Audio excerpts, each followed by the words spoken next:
Hello class, how are you today? I hope all of you in a good condition.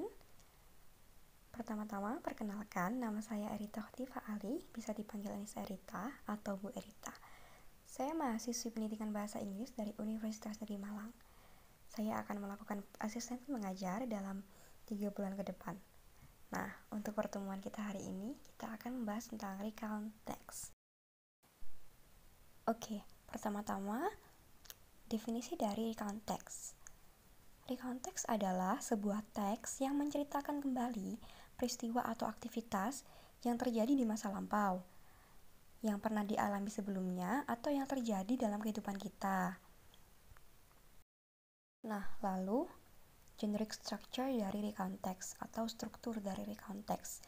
Yang pertama ada orientation, yang merupakan bagian pendahuluan atau perkenalan dari teks yang akan dibahas. Nah, di dalam orientation ini menceritakan siapa saja yang terlibat dalam cerita, peristiwa apa saja yang terjadi, di mana tempat dan waktu terjadinya peristiwa.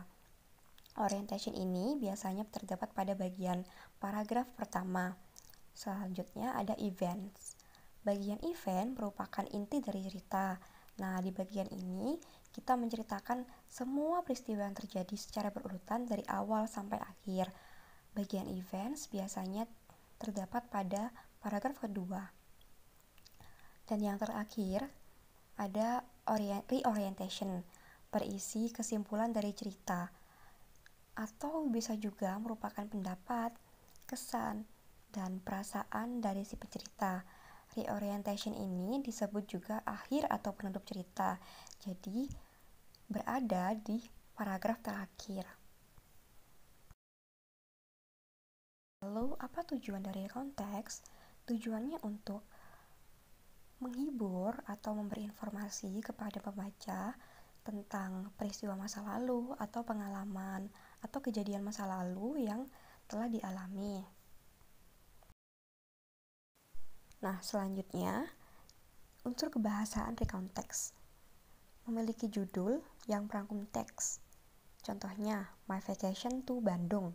Maka, ceritanya hanya akan menceritakan tentang seluruh liburan yang berada di Bandung. Contohnya, dengan siapa kita ke Bandung, kapan kita ke Bandung, dan apa saja hal-hal yang dilakukan di Bandung. Selanjutnya, menggunakan past tense. Karena menceritakan peristiwa yang sudah terjadi di masa lampau, jadi harus menggunakan waktu lampau. Contohnya, last week I went to Bandung with my family. Last week merupakan petunjuk waktu lampau yang artinya minggu lalu. I went. Went merupakan verb to atau bentuk lampau dari go. Dan yang terakhir, semua kejadian yang diceritakan harus secara berurutan. Jadi, pasti memakai kata sambung seperti when, later, then, after, dan yang lainnya. Oke, students, setelah menyimak penjelasan tadi, sekarang kalian dapat klik link yang sudah saya share, lalu membaca teks dengan seksama dan mengerjakan soal-soal dengan benar. Selamat mengerjakan!